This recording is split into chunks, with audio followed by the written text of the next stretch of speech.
Let's head straight to Westminster now to Cabinet Minister Simon Hart, Secretary of State for Wales, of course. Welcome to the programme.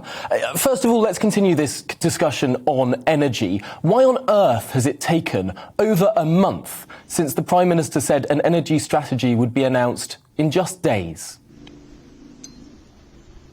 Yeah, I don't read too much into it. I know sometimes people are very conspiratorial about what these delays mean. It normally means that a paragraph needs to be redrafted here or a sentence rewritten there. So these are huge decisions. It's a really significant announcement. And the fact is that you've got to get a lot of buy-in, as you pointed out, Number 10, Treasury, Bays, Wales Office. You've got a number of different moving parts. So inevitably, and quite often, there's a bit of delay built in. So I don't see it as any more serious than that. See more onshore wind farms built across the United Kingdom? I missed the question, but I heard something about onshore wind, so I think I know what the question was. I'm pretty well where Grant Shapps is on this. In Wales, for example, I think the huge potential is around floating offshore, where there is a really, really big potential to produce energy in huge quantities, but also to create thousands of long-lasting and very well-paid jobs. I think onshore is more complicated. I think it only works in Wales, where you've got significant community buy-in, and that's a very big if. And that community buy-in isn't around just about turbines, it's also about the infrastructure that supports turbines. So I think public support is much more noticeable in the floating offshore sector and, of course, in nuclear, which is where we really think we can make some significant progress relatively soon. And you pointed out earlier on that nuclear is never a very fast concept, but we think with small modular reactors we can move quite quickly, and on the larger scale over a period of, say, 10 to 12 years.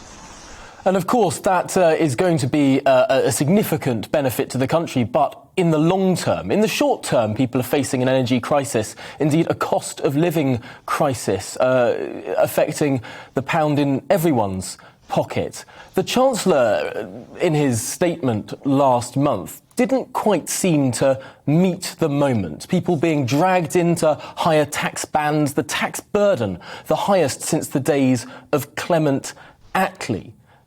Is this government doing enough to ease the cost of living? Well, I think Rishi Sunak has a really difficult balancing act to achieve here. On the one hand, he's got to be and wants to be as generous as possible, particularly with the hardest pressed families. He wants to be able to soften the blow of rising inflation and rising energy costs. On the other, he has to keep inflation in check, because otherwise all of the interventions that he's made will come to nothing if inflation runs away from people in a way that we've seen historically that it can. So striking that balance between being, as I say, generous and helpful, recognising that the cost of living crisis is a real thing, and that and it's not just some imagined concept, but at the same time is making sure that we, as I say, keep the number. That's a balance here. And I think throughout the whole pandemic, what Rishi Sunak has been able to demonstrate is he does move quickly, he does intervene where he possibly can, he can be, sort of historically unbelievably quick for the Treasury terms in making sure that money gets to people or interventions get to people as soon as possible. So difficult task, and of course with Rishi, it's always a case of never say never. These things we will look at all of the time. Of course, we don't know how the Ukraine war will necessarily unfold, and so nobody's saying like this is it. We're not revisiting this. Of course, we look at it every hour of every day. Of course, significant concern, not just amongst the country, but amongst Conservative supporters.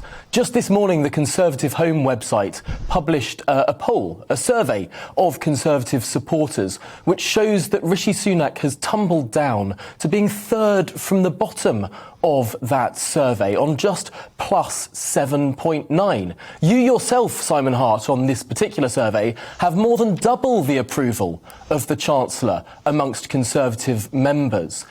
Does that show that even if Conservatives, their feelings of the Chancellor have tumbled down just over the last month, where on earth would he stand in the country?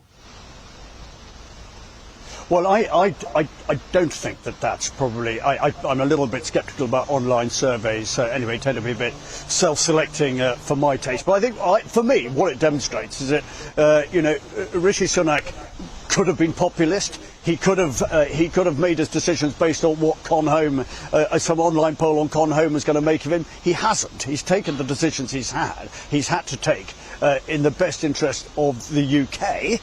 And the UK economy and the cost of living crisis, and quite rightly hasn't, I'm afraid, factored in a Conhome poll as part of his decision making. And I think, full marks to him for doing that. I think he's done the right thing for the right reasons, even though it's a tough one, and nobody's denying the fact that we are, thanks to the pandemic, thanks to the Ukraine war, this is going to be a very tough time for a lot of people, and there's no, I'm not going to come here and stand here and deny that. And as I say, the Treasury, led by Rishi Sunak, has a balancing act to achieve, and he's proved during the pandemic that he can do it.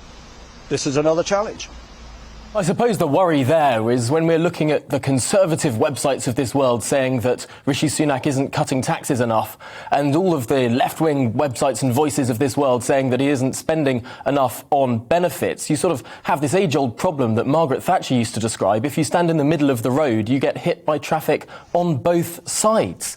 But I suppose we should move this conversation on to something that has broken over the weekend, of course, these Partygate fines, and particularly Helen McNamara, someone who was the second most senior civil servant across government, being fined, according to the Telegraph, in a personal capacity. I just wonder, reading these stories of the people that we know have been fined, many of them aren't political appointments, many of them are supposedly independent civil servants. Has this row, in your view, Simon Hart, focused too much on politicians and not enough on the culture of our civil service?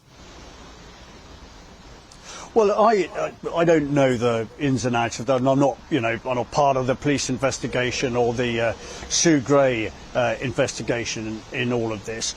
All I do know is that whether it's senior civil servants or senior politicians, when we look back at any week in our lives, and particularly those frenetic weeks in the early part of the pandemic, there are many things and many decisions and judgments that we probably all made at the time that, some of which are invisible, some of which, like this, are very high profile and command great public interest. There are many decisions we wish we'd taken differently, and in this particular instance there has been, as we promised there would, an investigation which has led to, in the process of leading to a sort of final conclusion, and there are people who are being fined under the fixed penalty notice system, and we will, in the fullness of time, learn more all about this. I don't think anybody looks back with pride at some of those moments around parties. But the process is the process, and I don't want to prejudge what its final findings might be. Well, I suppose we might have some time to wait for those findings. But for now, Simon Hart, Secretary of State for Wales, of course, thank you very much for joining us here on The Briefing this morning.